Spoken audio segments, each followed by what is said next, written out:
Company के साथ contract करने पर आपको क्या क्या चीजें ध्यान रखनी चाहिए, समझते हैं एक सिंपल एग्जांपल से। सपोज एक बैंक ने एक कंपनी को लोन दिया, डॉक्यूमेंट साइन हो चुके हैं, कंपनी सील लगी हुई है, सब कुछ बढ़िया है। लेकिन कुछ टाइम बाद जब बैंक अपने पैसे वापस मांगने जाता है तो कंपनी कह देती है, एक्चुअली सर ये लोन लेने के पहले ना हमको एक रेजोल्यूशन पास करना था कंपनी में, तो वो हम थोड़ा सा भूल गए, तो ये जो लोन है ना ये वैलिड ही नहीं है, तो अब आप अपने पैसे भूल जाओ।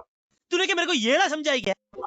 तो सवाल ये है कि क्या कंपनी ऐसे एक्सक्यूजेस देकर बच सकती है? तो समझो, लॉ कहता है कि एक कंपनी के पास उसके एमओए एंड एओए में लिखे होते हैं और ये दोनों ही पब्लिकली अवेलेबल डॉक्यूमेंट्स होते हैं। तो हमेशा ये अज्यूम किया जाता है कि किसी भी कंपनी के साथ कॉन्ट्रैक्ट करने से पहले आपने ये दोनों ही डॉक्यूमेंट्स अच्छे से पढ़ और समझ लिए होंगे। इसे कहते हैं डॉक्ट्रिन ऑफ कंस्ट्रक्टिव नोटिस। तो अब बैंक बीच में चिल्लाता है कि यार मैंने कंपनी के आर्टिकल्स चेक कर लिए थे, वो लोन लेने की पावर रख दी थी। अब अगर उन्होंने अंदर एक रेजोल्यूशन पास नहीं किया तो इसमें मैं कैसे चेक कर सकता था? ये तो कंपनी का इनडोर मैनेजमेंट है। इसी लॉजिक पर एक रूल आया कि अगर कोई काम कंपनी के एमओए या एओए में अलाउड है तो आउटसाइडर ये अज्यूम कर सकता है कि अंदर के सारे प्रोसीजर्स कंपनी ने सही से फॉलो किए होंगे। कंपनी के इंटरनल मैटर्स आउटसाइडर के लिए बर्डन नहीं बन सकते। इसी को कहा जाता है डॉक्ट्रिन ऑफ इंडोर मैनेजमेंट या फिर टर्कवांड रूल। क्योंकि जो केस अभी हमने डिस्कस किया that was Royal British Bank versus Turquand. पर एक फाइनल बात और सुनते जाओ, ये डॉक्ट्रिन ऑफ इंडोर मैनेजमेंट हमेशा आउटसाइडर को प्रोटेक्ट नहीं कर सकता। Let's look at 3 exception cases.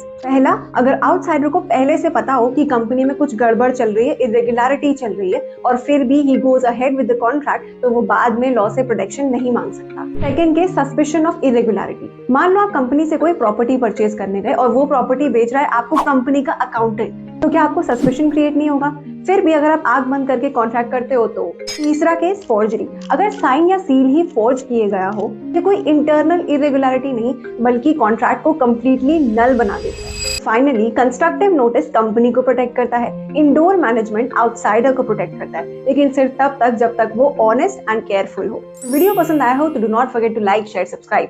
शर्माना मत।